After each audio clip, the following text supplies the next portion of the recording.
ನೀಡಿದಂಥದ್ದು. ಮತ್ತು ಈಕೆ ಅರೆಸ್ಟ್ ಆಗಿರುವಂಥದ್ದು ಏನು ಕೊಲೆ ಪ್ರಯತ್ನದ ಪ್ರಕರಣ ಇದೆ, ಅದು ಪ್ರಶಾಂತ್ ಬೊಮ್ಮಾಜಿ ಅನ್ನುವಂಥದ್ದು ನೀಡಿರುವಂಥದ್ದು.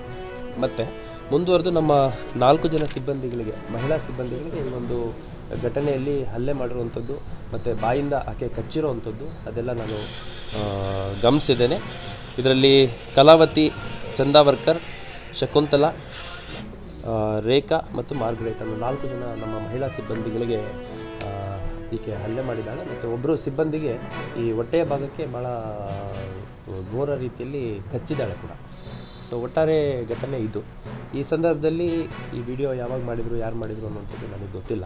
ಅದನ್ನೆಲ್ಲ ನಾನೀಗ ಸಮಗ್ರ ತನಿಖೆಯಲ್ಲಿ ಇನ್ಕ್ಲೂಡ್ ಮಾಡ್ಕೊಳ್ಳಿಕ್ಕೆ ಸೂಚನೆಯನ್ನು ನೀಡಿದ್ದೇನೆ.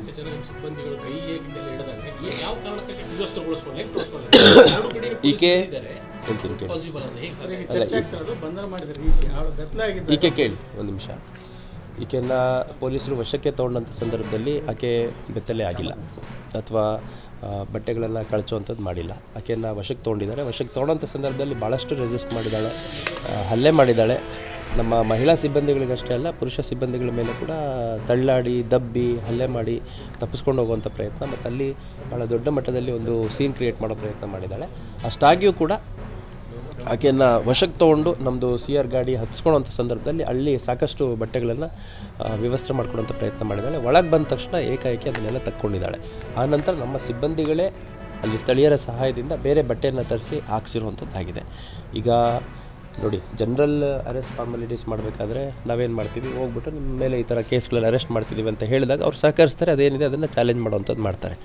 ಈಕೆ ಈ ಹಿಂದೆ ಈ ಹೊಸ ವರ್ಷದಲ್ಲಿ ಈ ವರ್ಷದಲ್ಲಿ ಆಗಿರುವಂಥ ಪ್ರಕರಣಗಳು ಹೊರತುಪಡಿಸಿ 2020ರಿಂದ ಒಟ್ಟು 5 ಪ್ರಕರಣಗಳು ಈಕೆ ಮೇಲೆ ಇದ್ವು. ಈ ವರ್ಷದಲ್ಲಿ ಒಟ್ಟು 4 ಪ್ರಕರಣ ಸೇರಿದಂತೆ ಒಟ್ಟು 9 ಪ್ರಕರಣಗಳು ಈಕೆ ಮೇಲೆ ಒಟ್ಟು 9 ಪ್ರಕರಣಗಳು ಈಕೆ ಮೇಲೆ ದಾಖಲಾಗಿದೆ.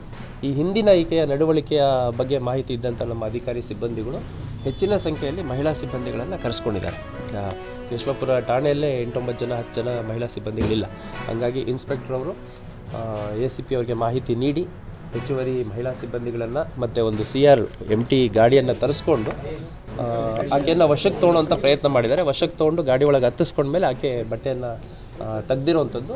ಆಮೇಲೆ ಸ್ಥಳೀಯರ ಸಹಾಯದಿಂದ ನಮ್ಮ ಸಿಬ್ಬಂದಿಗಳೇ ಆಕೆಗೆ ಬಟ್ಟೆಯನ್ನು ಹಾಕಿಸಿ ನಂತರ ಏನು ಕೇಸ್ ಇನ್ವೆಸ್ಟಿಗೇಷನ್ ಮಾಡಬೇಕು ಅದನ್ನು ಮಾಡಿರುವಂಥದ್ದು ಭಾಳ ಸ್ಪಷ್ಟವಾಗಿ. ಯಾಕಂದರೆ ಕರೆಕ್ಟಾಗಿ 15 ದಿವಸ ಹಿಂದೆ ಇಡೀ ರಾಜ್ಯದಲ್ಲಿ ಎಲ್ಲೋ ಒಂದು ಕಡೆ ಆಗಬಾರ್ದಿತ್ತಂಥ ಒಂದು ಘಟನೆ ಆಯಿತು. ಜಾತಿ ಧರ್ಮದ ಹೆಸರಲ್ಲಿ ಈ ರೀತಿ ನಿಜವಾಗ್ಲೂ ಇದು 2026. ಆವಾಗ ಭಾಳ ಜನ ಹೋರಾಟ ಮಾಡಿದ್ದಾರೆ. ಜಾತಿ ಧರ್ಮದ ಹೆಸರಲ್ಲಿ ನಮಗೆ ಸಮಾನತೆ ಇರಬೇಕು ಅಂತ ನಮ್ಮ ಸಂವಿಧಾನದಲ್ಲೇ ಬರೆದಿದೆ. ಆದರೆ ಒಬ್ಬ ಪಾಪ 20 ವರ್ಷದ ಮಹಿಳೆ, ಮಾನ್ಯ ಅಂತ ಗರ್ಭಿಣಿ ಮಹಿಳೆ, and she is a consenting adult, ಮದುವೆ ಆಗಿ ಗರ್ಭಿಣಿ ಆ್ಯಂಡ್ ತುಂಬ ಸತಿ ಇನ್ಫ್ಯಾಕ್ಟ್ ಅವರು ಸಹ ಒಪ್ಕೊಂಡಿದ್ರು ಅಂತ ಕೇಳ್ಪಟ್ಟೆ. ಇವತ್ತು ಸುಮಾರು ಹೊತ್ತು ನಾವು ಚರ್ಚೆ ಮಾಡಿದ್ವಿ. ಆಮೇಲೆ ಮನೆ ಹತ್ತಿರನೇ ಬಂದು ಅವರು ಇಷ್ಟು ಅಮಾನವೀಯತೆ ಯಾವತ್ತೂ ನಾನು ನಿಜವಾಗ್ಲೂ ಕೇಳಿಲ್ಲ. ಹಾಗಾಗಿ ಅವರ ತಂದೆ ಸಹ ಇದ್ದರು. ಆಮೇಲೆ ಅವರ ತಂಗಿ, ಹುಡುಗನ ತಂಗಿ, ಚಿಕ್ಕ ತಂಗಿ ಕೈಯೆಲ್ಲ ಇನ್ಫ್ಯಾಕ್ಟ್ ಫ್ರ್ಯಾಕ್ಚರ್ ಆಗಿದೆ. ಮಾನ್ಯ ಅವರ ಅತ್ತೆ ಸಹ ಈಗ ತಾನೇ ಭೇಟಿ ಮಾಡಿ ಬಂದ್ವಿ. 2 ವಾರದಿಂದ ಅವರು ICUಯಲ್ಲಿದ್ದರು. ಹೆಡ್ ಇಂಜುರಿ, ಕನ್ಕಷನ್ ಆಗಿತ್ತು. ಈಗ ಜನರಲ್ ವಾರ್ಡಿಗೆ ಶಿಫ್ಟ್ ಆಗಿದ್ದಾರೆ. ನಾನು ಡಾಕ್ಟರ್ಸ್ ಹತ್ರ, ಸೈಕ್ಯಾಟ್ರಿಸ್ಟ್ ಹತ್ರನೂ ಮಾತಾಡಿದೆ. ಎಲ್ಲರೂ ತುಂಬ ಚೆನ್ನಾಗಿ ನೋಡ್ಕೋತಿದ್ದಾರೆ. ವಿಮೆನ್ ಆ್ಯಂಡ್ ಚೈಲ್ಡ್ ಇರ್ಬೋದು, ಪೊಲೀಸರು ಇರ್ಬೋದು.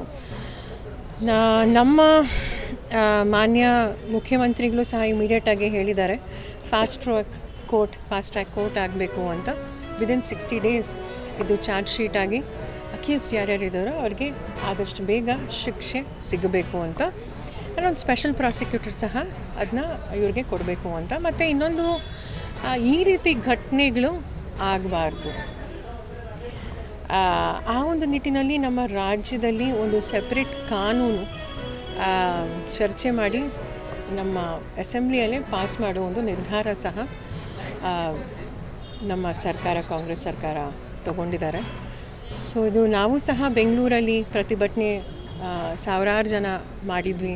ನಿನ್ನೆ ಸಹ ಒಂದು ಪ್ರತಿಭಟನೆ ಆಯಿತು. ಜಾತಿ ಧರ್ಮದ ಹೆಸರಲ್ಲಿ ಯಾರು ಈ ವಿಷ ಬೀಜವನ್ನು ಬಿತ್ತುತ್ತಿದ್ದಾರೋ ಎಲ್ಲೊಂದು ಕಡೆ ಅದನ್ನು